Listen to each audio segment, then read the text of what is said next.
하나님의 말씀 요한계시록 3장 1절부터 6절까지 우리 큰 음성으로 합독하시겠습니다. 사대교회의 사자에게 편지하기를 하나님의 일곱 영과 일곱 뼈를 가진 이가 가라사대 내가 내 행위를 아노니 내가 살았다 하는 이름을 가졌으나 죽은 자로다.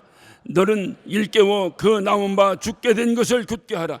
내 하나님 앞에 내 행위에 온전한 것을 찾지 못하였노니 그러므로 내가 어떻게 받았으며 어떻게 들었는지 생각하고 지키어 회개하라. 만일 일깨지 아니하면 내가 도적같이 이르느니 어느 시에 내게 임하는지 내가 알지 못하리라. 그러나 사대에 그 옷을 더럽히지 아니한 자 몇 명이 내게 있어 흰옷을 입고 나와 함께 다니는 그들은 합당한 자인 연고라. 이기는 자는 이와 같이 흰옷을 입을 것이 내가 그 이름을 생명책에서 반드시 흐리지 아니하고 그 이름을 내 아버지 앞과 그 천사들 앞에서 시인하리라. 귀 있는 자는 성령이 교회들에게 하시는 말씀을 들을지어다. 아멘. 이 세상에서 가장 행복한 여인이 두 명이 있다고 합니다. 하나는 구약에 있고 한 명은 신약에 있는데 구약에 있는 여인은 하와가 가장 행복한 여인이다. 왜 그러냐 하니까 시집 식구들이 없어서 그렇다는 거예요. 신약에 와서는 왜 누가 가장 행복한 여인이냐 하니까 마리아가 가장 행복한 여인이다. 왜 그러냐 하니까 며느리가 없어서 그렇다. 이 세상에서 그렇게 행복한 사람들도 있지만 이 세상에서 가장 큰 비극이 또 있습니다. 그 비극은 누가 뭐라고 하든지 그것은 죽음입니다. 그런데 이 죽음보다 더 비극적인 것이 있다고 한다면 식물인간일 것입니다. 살아는 있는데 살아있다는 증거를 가지고 있지 못한 사람, 그의 비극을 우리가 어떻게 형용할 수가 있겠습니까? 오죽하면 세상 법에서도 존엄산이 안락산이 하는 것을 법령으로 제정할 정도로 그들의 비극을 위로하고 해결해 보려고 하는 노력들이 있습니다. 오늘 본문은 주님께서 이 사대교회를 진단하셨는데 오늘 1절에 보면 내가 살았다 하는 이름을 가졌으나 죽은 자로다. 어쩌면 성경에 나오는 가장 비극적인 진단을 주님께서 하고 있습니다. 왜 사대교회가 이런 살았으나 죽은 어떤 교회가 되었다고 하는 진단을 받았는가? 이 사대라고 하는 지역을 우리가 이해를 해야 될 것은 사대는 풍성한 사금이 많이 그 당시에 생산됐던 지역이고 특별히 목축업과 양탄자 산업이 이제 생산이 아주 활발해서 이 당시 소아시아의 여러 도시 가운데서도 가장 부유했던 도시입니다. 그래서 소아시아 7개 교회 중에서도 특별히 사대교회가 가장 재정적으로 풍성하고 가장 부유했던 교회로서 이 당시에 복음 전파의 어떤 그 헤드코로 본부 역할을 했던 그러한 어떤 교회가 바로 이제 사대 교회였습니다. 그런데 이렇게 귀히 쓰임 받던 이 사대 교회가 왜 살았으나 죽은 교회가 되었느냐? 이것은 그 과거의 그 부귀와 영화에 집착하고 현재의 안위에 집착하다 보니까 이들의 모든 신앙생활에 감격이 사라져버린 거예요. 모두가 형식적으로 매너리즘에 빠져버린 거예요. 구원의 간격이 사라져버렸습니다. 구원의 감사가 사라져버렸습니다. 기쁨이 사라져버렸습니다. 그러니까 매사에 하는 일마다 형식적으로 하다 보니 그들이 하는 모든 역사 가운데 생명력이 다 사라져버린 살았으나 죽은 교회가 돼버리고 만 것입니다. 오늘 이 말씀에 중요한 단어가 하나 있는데 2절에 보면 온전한 것을 찾지 못하였다 그랬어요. 온전한 것. 온전하다는 것은 속이 비어있지 않다라는 뜻입니다. 그러니까 온전한 것을 찾지 못했다 하니까 속이 비어있지 않은 것을 찾지 못했다. 이 말을 다른 말로 말하면 모두가 속이 비어있다는 것입니다. 예배도 드립니다. 헌금도 합니다. 선교도 합니다. 구제도 합니다. 심지어는 개혁도 합니다. 그런데 속이 비어있다는 거예요. 온전한 것을 찾지 못했다는 거예요.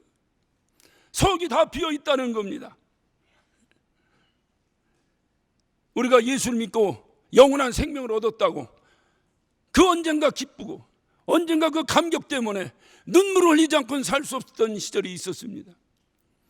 그런데 그 살았다고 하는 우리의 심령 가운데 그 심령이 꽉 생명력으로 채워 있어야 되는데 이 생명력이 다 비어버린 거예요. 겉모습은 살아있는데 속이 다 비었다. 다시 말하면 오늘 주님의 표현대로 하면 하나님 앞에서 네 행위에 온전한 것을 찾지 못했다. 모두가 빈 껍데기들이다. 그러니까 빈 껍데기는 뭐냐? 그것은 살아있으나 죽은 자다 하는 것입니다. 우리 주님께서 이렇게 사대교회를 향해서 엄한 진단을 내리신 것으로 끝났다면 우리는 아마 상당히 두렵고 떨리고 저주 가운데 거할 수밖에 없을 것입니다. 그러나 주님께 은혜가 감사한 것은 주님께서 그러한 진단을 하셨음에도 불구하고 그것으로 끝나는 것이 아니라 다시 일어날 수 있도록 주님은 반드시 처방까지 해주시니 이 처방에 우리가 순종한다면 우리는 다시 살아날 수가 있다 하는 거예요. 그것이 성경에서 우리에게 주는 가장 큰 소망입니다. 그래서 주님께서 처방을 하셨는데 우리가 2절을 봅니다. 너는 일깨워 그 남은 바 죽게 된 것을 굳게 하라 그랬습니다. 너는 일깨워 그 남은 바 죽게 된 것을 굳게 하라. 이제 더 이상 잠자지 말고 일어나라 그 말입니다. Wake up! 깨어나라 그 말입니다. 더 이상 누워있지 말고 죽은 자처럼 누워있지 말고 깨어나라 그 말입니다. 모두가 죽었는데 우리가 다 빈 껍데기가 돼 있는데 주님께서는 그래도 그 중에 간당이라도 그 중에 그래도 시루라기 같은 가늘가늘한 것이라도 너에게 혹시라도 생명력이 있다면, 남아있다면, 너에게 그런 것이 살아있다면, 그런 어떤 생명력이 너에게 조금이라도 남아있다면 그것을 일깨워라. 그것을 다시 일으켜 세워라 이거 말이에요. 그것을 가지고 너의 죽은 모든 것을 다시 살려내라 하는 것입니다. 이것이 주님께서 이 사대교회를 향해서 내리신 처방입니다. 그나마 아직까지 살아있는 것이 있다면 그것을 일깨워야 돼. 우리가 개혁을 하면서 여러 가지 어려움이 있습니다. 그 가운데 가장 큰 어려움을 제가 많은 분들로부터 들은 가장 큰 어려움은 심령의 은혜가 없다는 거예요. 심령의 어떤 생명력이 떨어져 간다는, 기쁨이 떨어져 간다는 거예요. 오늘 주님은 사대교회를 향해서 권면하신 처방책을 오늘 부족한 종의 입술을 통해서 여러분에게 처방책으로 제시합니다. 주님께서 말씀하셔요. 그나마 그럼에도 불구하고 살아있는 것이 너에게 있다면 그것을 찾아서 일깨우라는 겁니다. 그래서 나머지 죽어간 모든 세포를 다시 살려내라는 것입니다.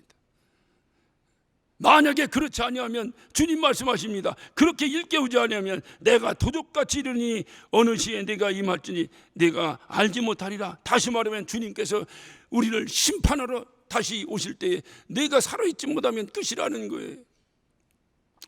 얼마 전에 우리 개혁밴드에 어떤 집사님 남편분이 갑자기 심장에 이상이 있어가지고 병원에 이제 급히 이멀전시에 들어갔다 하는 얘기를 소식란에 이렇게 실렸습니다.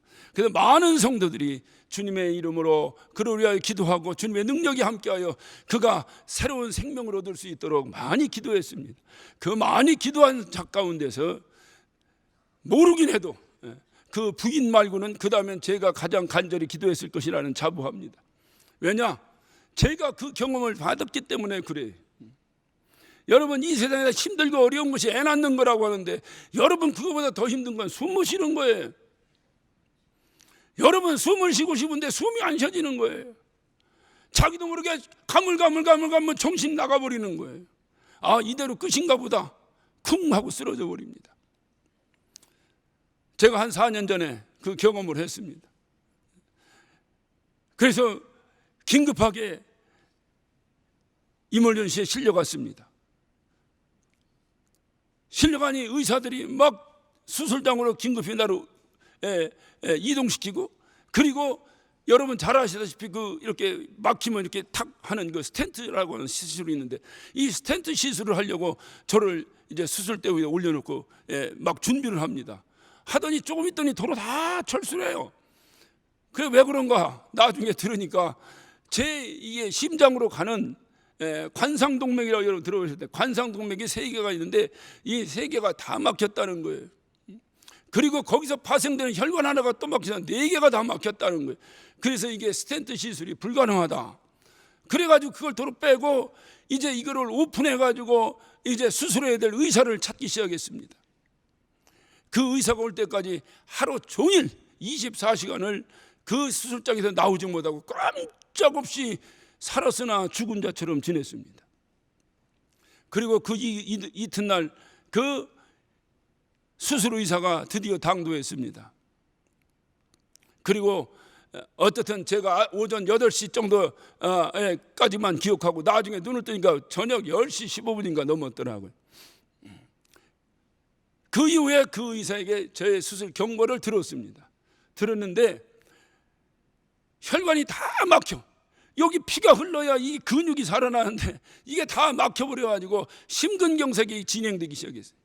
그래서 심근경색이 진행돼 심장이 이제 멈추기 직전까지 이제 살았으나 죽은 심장이 되어 있는 이 순간에 제가 이제 병원에 실려 들어왔다는 거예요.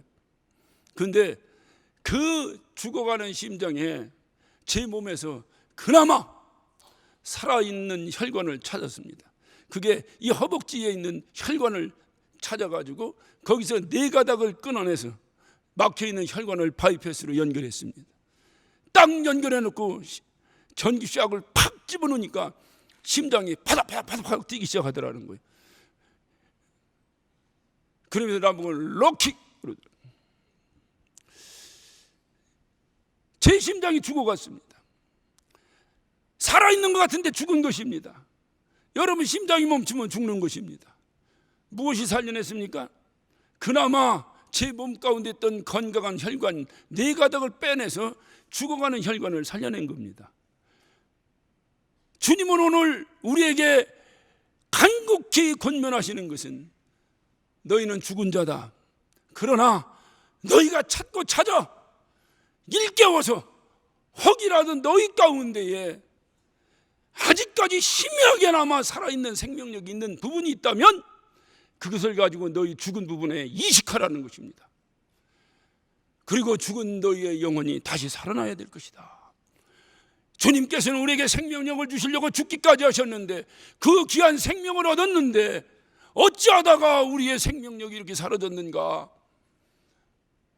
그것을 찾아서 다시 한번 살아나야 될 것이다.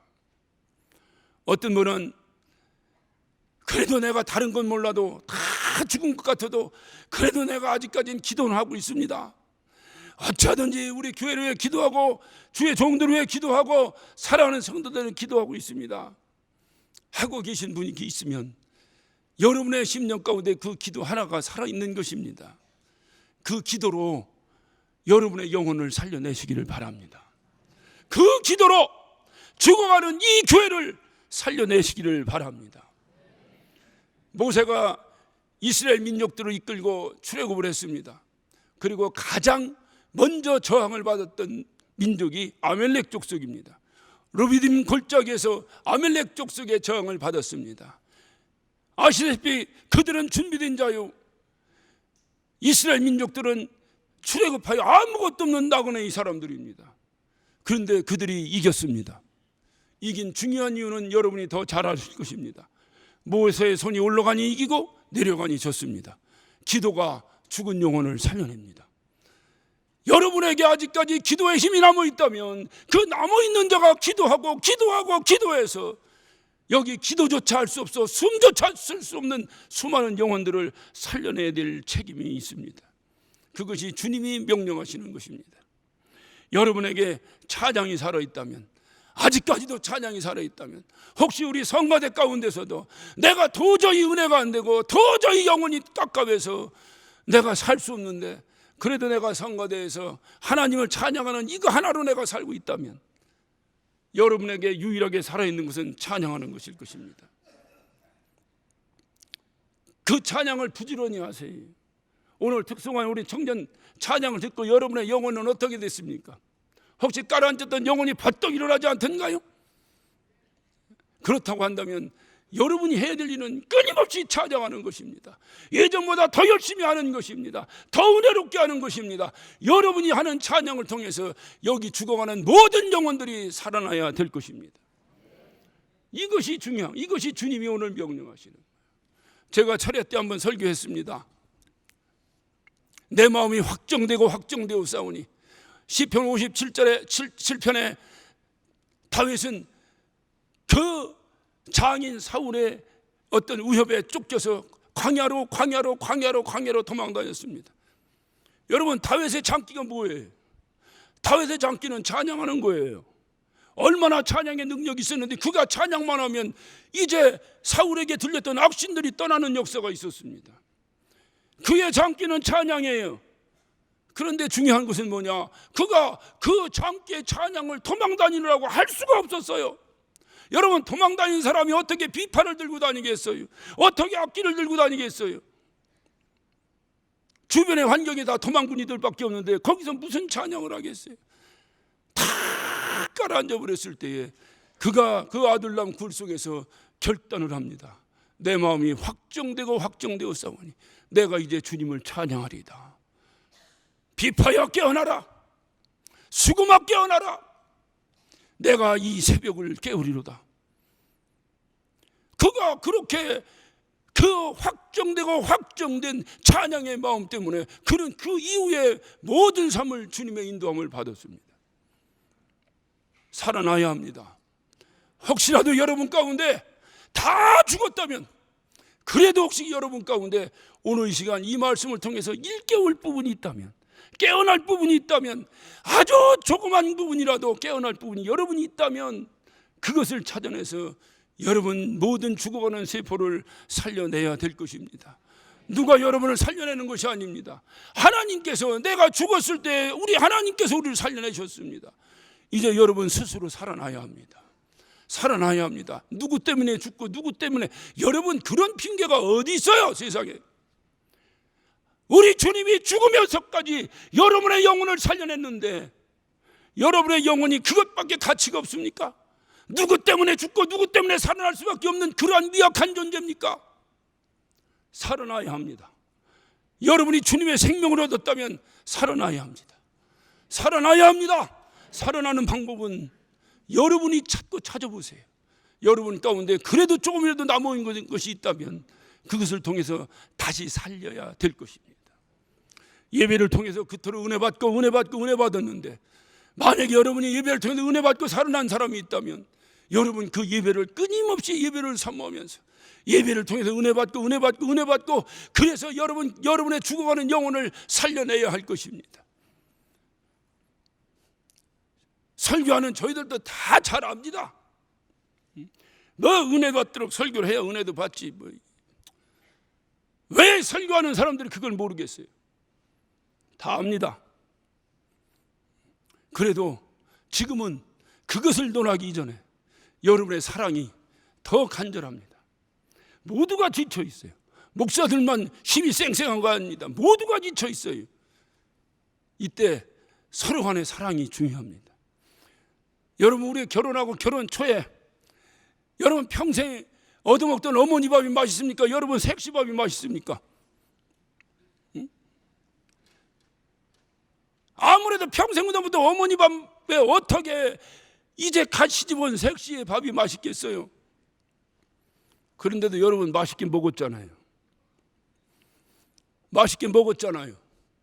어느 때는 주책 없이 어머니 밥보다도 당신 밥이 더 맛있어, 이런 사형당하기에 합당한 말을 하면서도 여러분 그 밥을 맛있게 먹었잖아요. 그 밥을 맛있게 먹은 중요한 이유가 뭡니까? 그를 사랑하기 때문에. 사랑하기 때문에. 은혜가 안 되는 거 저도 잘 압니다. 답답합니다. 여러분, 은혜가 안 된다고 하는 사람 앞에서 설교하는 사람의 심정을 얼마나 답답하겠습니까? 이럴 때는 서로 격려하는 것밖에 없습니다. 끝까지 가보는 겁니다. 가보는 겁니다. 정이 은혜가 안 되거든. 가자, 순교하는 마음으로라도 그냥 은혜 받으세요. 그냥. 예. 아무리 각시밥이 맛이 없어도 가자, 맛있다고 먹고 정말로 맛없으면 순교하는 마음이라도 먹으면 그 아내가 미안해서라도 열심히 하는 거예요. 열심히 하다 보니 요리 솜씨가 늙었어요? 줄어들겠어요? 늙었어요? 어떻게 그건 그렇게 잘 알아? 결국 늘어나. 그러면 설교하는 저도 좋고 듣는 여러분도 좋고 늘어나는 겁니다. 속 없는 사람들처럼 야 당신 밥 맛없어 나 식당에서 밥 사 먹을란다. 어떻게 집밥하고 식당밥을 비교합니까? 식당밥이 훨씬 맛있으니까 돈 주고 먹겠죠. 그런데 그 식당밥 먹어서 살찝니까? 식당밥 먹어서 여러분 영양가가 있습니까? 그 식당밥 먹어서 여러분이 살아날 수 있습니까? 맛이 없어도 집에서 해주는 밥이 최고입니다. 저를 보세요. 보는 사람마다 저보고 말합니다. 목사님 왜 이렇게 말르느냐고. 저 잘 먹고 있어요. 하루에 2끼는 사 먹습니다. 그리고 한 끼는 그럭저럭 먹습니다. 그 3끼를 다 먹는데도 자꾸 살이 빠진다고 염려하시는 분이 계세요. 솜씨가 없어도 내 집사람이 해주는 것이 맛있고 내 어머니가 해주는 것이 맛있는 거예요. 식당밥 가끔은 좋습니다. 계속 식당밥으로 살아보실래요? 내가 언제 은혜 받았는가 그때 그것을 기억해서 다시 한번 아주 시로라기 같은 그 생명력만 있다면 그 생명력으로 살려내라는 것입니다.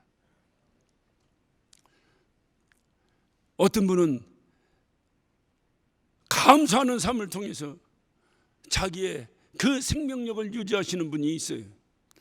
어떤 분이 그래요. 목사님 저는 헌금 내라는 설교만 들어도 은혜가 됩니다. 제가 그 소리를 듣고 그분 은혜 받게 하려고 일주일을 금식했습니다. 야, 헌금 내라는 소리를 했는데도 은혜 받았다고 저에게 고백을 하더라고요. 목사님이 헌금 내라고 하는데도 제가 은혜 받았습니다 하는데 어찌 제가 그분을 위해서 대충 설교 준비를 하겠습니까?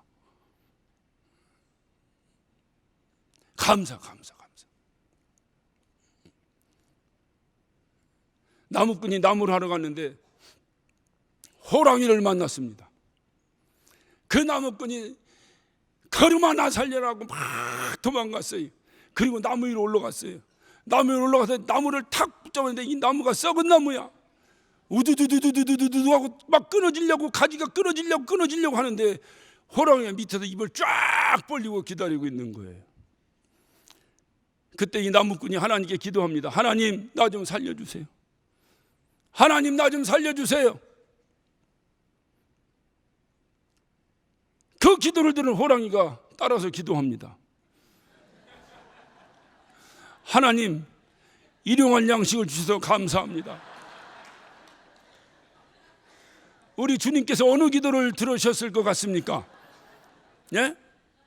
어느 기도를 우리 주님께 들으셨을까요? 호랑이 기도를 들으셨을까요? 그래서 감사가 능력이에요. 내 영혼에 감사만 넘치면 살아난 겁니다. 감사만 넘치면 살아난 겁니다. 숨쉬기조차 어려운 사람이 기계에 의지해서 숨을 쉽니다. 그러면서 그는 말합니다.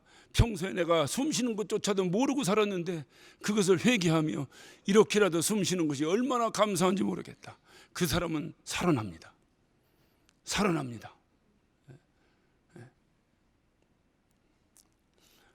제가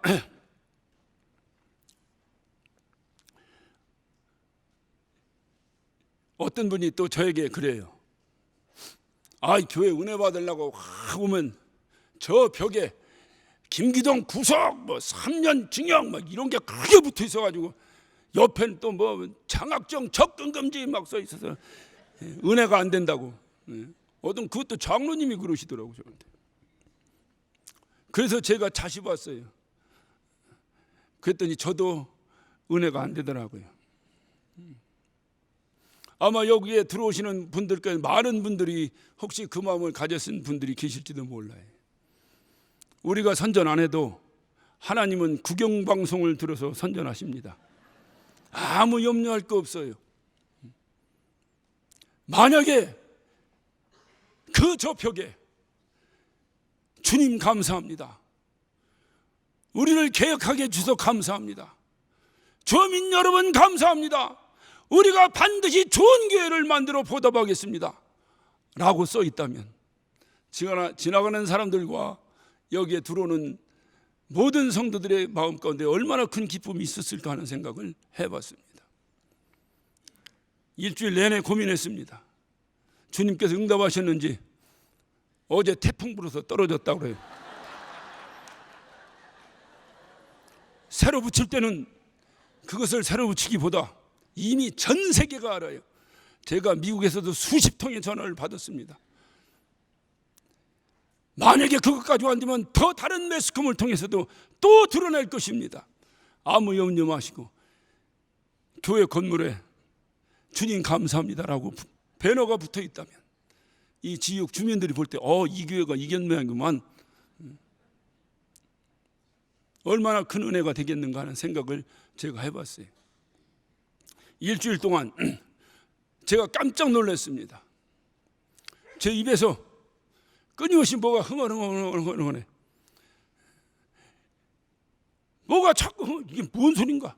유성호텔 유성호텔 유성호텔 밤. 이걸 내가 어디서 들었나 이걸? 야, 기가 막히대. 어떻게 그렇게 재주가 많은지. 우리 개혁은 했다 재주꾼들만 있어요. 그 가사가 입에 착착 달라붙는 거야. 착착 달라붙는. 예전에 우리 다 시내버스 타고 다닐 때 꼭 시내버스 정류장 건너편에 그 길가에 보면 전파사가 있었어요. 전파사에서 꼭 그 전파사 사장이 자기 취향에 맞게 뭐 트로트를 틀든지 뭘 틀든 꼭 틀어놓습니다. 그런데 이상하게 아무렇지도 않게 서 있었는데 하루 종일 입에서 흥얼거리진 기억 없습니까? 버스를 탔습니다. 버스 운전수 아저씨가 DJ야. 그가 트는 대로 우린 아무 항도 없이 듣는 거예요, 그 음악을. 그런데 신기하게 차에서 내려서 집에 올 때까지 그 노래가 입에서 흥얼흥얼. 음악은 영적입니다. 그래서 한번 박히면 빠져나가질 않아요. 찬송가를 여러분 보면요, 찬송가는요 반드시 이런 정형으로 되어 있습니다. 3절까지 있든 4절까지 있든 마지막 절은 1절, 2절은 어떻든 간에 마지막 절은 모두가 소망으로 마무리됩니다. 하늘나라에서 만날 때 또는 우리에게 하나님이 우리에게 주신 은혜, 소망으로 마무리됩니다. 여러분이 오늘 이후에 집에 가서 찬송가를 한번 찾아보세요. 전부 마지막 절은 소망으로 마무리됩니다. 감사로. 저는 그 노래를 만들어 그걸 뭐라고 하는 것이 아니에요. 시위하는데 날마다 물러가라면 돼? 뭐 노래도 나오고 춤도 나와야 신바람도 나서 하지. 그 더위에 누가 하겠어요? 예. 잘 만들었어요. 아주 잘 만들었어요. 잘 만들었어. 아주 잘 만들었어. 가사도 아주 입에 척척 달라붙어요. 그런데 한 가지 옥의 티가 있다면 2절 가사를 만들었으면 참 좋았을 텐데. 1절은 유성호 따다다다다다담 하더라도, 그래서 제가 2절 가사를 한번 만들어 봤어요. 제 입술을 정화하려고 이 곡조는 입에서 떠나지 않는데 가사로라도 바꿔야 되겠다. 우리 교회 개혁하니 주님께 감사, 우리 주님 함께하니 더욱더 감사.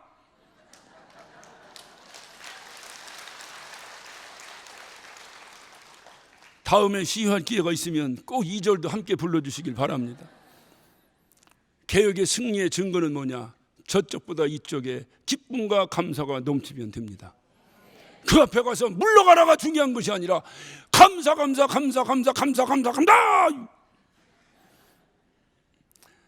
제가 한 소절만 작사했으니 그 다음 작사는 여러분이 하셔서 우리 가운데에 감사가 넘쳐야 돼요. 감사가 넘쳐. 더 중요한 것이 있습니다. 우리 4절을 한번 봅니다. 그러나 사대에 그 옷을 더럽히지 아니한 자 몇 명이 내게 있어. 저는 이 말씀을 보고 충격을 먹었어요. 다 죽었다. 이 사대교회는 살아있으나 죽은 교회다.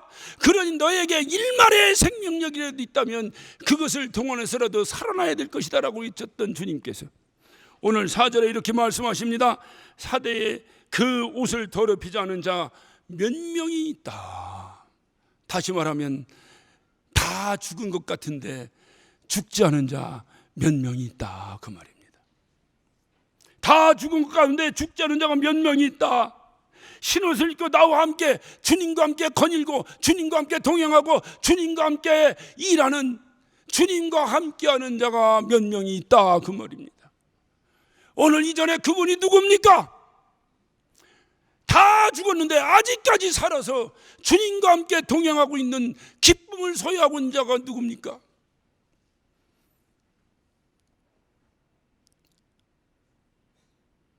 만약에 이전에 그런 분이 계시다면 그분에게 우리 주님은 사명을 주십니다. 이 교회를 살려내라는 것입니다. 이 교회를 살려내라는 것입니다. 너만 살지 말고 죽어가는 주변의 모든 영혼들을 살려내라는 것입니다. 성령께서 저에게 긴급하게 감동 주시는 것은 그 사람을 확인해서 찾아내라고 하시네요. 손 한번 들어보실래요? 혹시 아직까지 죽지 않고 살아있는 분 계십니까? 이 험난한 사태 가운데서도 아직까지 주님이 주신 기쁨과 아직까지도 주님이 주신 감격과 아직까지도 주님이 주신 은혜에 감사하며 살아가지고 계신 분이 계십니까? 계시다면 그분은 오늘 이 말씀을 통해서 사명을 가지셔야 될 것입니다. 이 교회를 살려내세요. 여러분에게 주님이 사명을 주셨습니다. 이 교회를 살려내라는 것입니다. 여러분 다 죽고 개혁하면 무슨 소용이 있습니까? 여러분 살려고 개혁하는 거 아닙니까? 교회를 교회되게 하려고 개혁하는 것인데 교회는 생명력이 충만한 거예요. 생명력이 다 사라진 빈껍데기 교회 살아나서 무슨 소용이 있습니까? 또 그 건물 때문에 또 싸움이 벌어질 것입니다. 여러분 예배를 예배되게 하기 위해 우리가 이토록 피 터지게 싸우는 거 아닙니까? 예배에 생명력이 없는 겉껍데기 예배를 드리면서 개혁하면 무슨 소용이 있습니까? 무슨 소용이 있습니까? 여러분 그 어떤 무엇보다도 예배를 양보하면 안 됩니다. 우리가 은혜롭게 예배하려고 개혁하는데 은혜를 등한히 하고 개혁한다면 그게 무슨 소용이 있습니까? 혹시라도 아직까지 죽지 않은 자가 있다면 정말로 간곡히 부탁드립니다. 당신만 살지 말고 당신 가정만 살지 말고 여기 죽어가느라고 살려달라고 몸부림치는 수많은 우리의 형제 자매들을 위해서 여러분 희생하시기 바랍니다. 우리 주님께서 희생하셔서 우리를 살리셨듯이 여러분 희생을 통해서 이 영혼이 반드시 살아나야 될 것입니다. 이렇게 살아나는 이 영혼들에게 주님께서는 약속하셨습니다. 5절을 봅니다. 이기는 자는 이와 같이 흰옷을 입을 것이요 내가 그 이름을 생명책에서 반드시 흐리지 아니하고. 먼저 흰옷을 입을 것이라는 거예요. 다시 말하면 주님께서 우리를 거룩하게 순결하게 청결하게 만들어 주실 것이라는 것입니다. 팔복에 보면 심령이 청결한 자, 마음이 청결한 자는 복이 있나니 무슨 복이 있습니까? 하나님을 볼 것이라는 거예요. 다시 말하면 이렇게 생명력을 찾은 자 너는 항상 하나님을 바라보게 될 것이다. 하나님을 볼 것이라는 엄청난 축복을 우리에게 약속하셨어요. 그 다음에 그 이름을 생명책에서 반드시 흐리지 않는다. 반드시. 그러면 생명력이 살아나지 않으면 어떻게 하겠다는 거예요? 이럴 때 국어 실력이 나와야 되는데 생명력이 살아나면 생명책에서 너를 반드시 내 이름을 지우지 않겠다면 생명력이 살아나지 않으면 어떻게 하겠다는 겁니까? 지워버리겠다는 거예요. 지워버리겠다는 거예요. 생명력에서 지워지고 구원받을 사람이 있습니까? 생명력에서 지워졌는데 천국 갈 사람이 있습니까? 그래서 교리적으로 한 번 구원은 영원한 구원이라고 하는 쓸데없는 소리 때문에 수많은 영혼들의 도둑질 당하고 있습니다. 성경은 그렇게 말하고 있지 않습니다. 성경은 빌립보서 2장 12절에도 두렵고 떨리는 마음으로 내 구원을 이뤄나가라고 말하고 있어요. 오늘 여기서도 말씀하시잖아요. 생명록에 내 이름이 기록되어 있는데 내 생명력이 회복되지 않는다면 내 이름을 생명록에서 지워버리겠다는 거예요. 구원받으려고 예수 믿는데 구원받으려고 힘들고 어려워도 내가 신앙을 붙잡고 있는데 생명록에서 내 이름이 지워진다면 그것이 무슨 소용이 있겠습니까? 마지막으로 주님께서 우리에게 또 하신 약속이 그 이름을 내 아버지 앞과 그 천사들 앞에서 시인하리라. 주님 앞에서, 하나님 앞에서, 천국문 앞에서 내 이름을 알아주겠다는 거예요. 내 이름을 불러주시겠다는 거예요. 누가복음 16장 19절 이하에 보면 부자와 거지 나사로에 대한 비유가 나옵니다. 여러분, 부자 이름이 뭔지 아세요? 모르시죠? 왜 모릅니까? 성경에 기록되지 않았습니다. 다시 말하면 하나님이 그 부자는 이름을 기억하지 않는 거예요. 그런데 평생 그 부자의 집 개의 밥노릇이나 하고 고름이 질질질질 흐르는 그 고름을 그 개가 핥고 그 비참한 그 부자의 상에서 떨어지는 부스러기나 먹고 살았던 비참한 이 거지의 이름은 여러분 아십니까? 그 이름은 나사로입니다. 우리 주님이 그 이름을 기억하셨다는 거예요. 나팔 불 때 나의 이름, 나팔 불 때 나의 이름, 나팔 불 때 나의 이름, 그 이름을 부를 때에 내가 주님을 만나러 가는 건데 주님이 내 이름을 모른다는 거예요. 찬송을 우리가 하면서도 그 찬송의 가사에 우린 젖어 있질 않습니다. 나팔 불 때 나의 이름, 주님이 기억하셔야 되는데, 할렐루야. 이 이름을 언제 기억한다고요? 바로 이렇게 죽어간 영혼 생명력이 회복되는 순간에 우리 주님이 기억하시겠다는 겁니다. 7월은 심령 부흥의 달입니다. 심령 부흥의 달에 여러분의 세 번째 회복을 외칩니다. 생명력을 회복하시기를 예수 이름으로 축원합니다. 성령이 교회들에게 하시는 말씀을 들을 기 있는 자는 들을지어다. 기도하십시다. 오늘 시간에 다 같이 한 목소리로 기도하십니다. 하나님, 내가 다 죽은 겁니까? 아니면 한 가닥이라도 살아남아 있는 것이 있습니까? 하나님, 내가 다 죽은 겁니까? 아니면 아직까지도 주님을 향한 마음이 조금이라도 남아 있는 겁니까? 만약에 남아 있는 것이 있다면 그 남아 있는 것으로 나의 죽어가는 모든 세포를 살리게 하여 주옵소서. 하나님, 내가 살아있는 자입니까? 그렇다면 이 교회 다시 한번 살려내게 하여 주시옵소서. 나를 사용하여 주시옵소서. 나를 사용하여 주시옵소서. 우리 다 같이 주여 삼창하시고 한 목소리로 기도하십니다.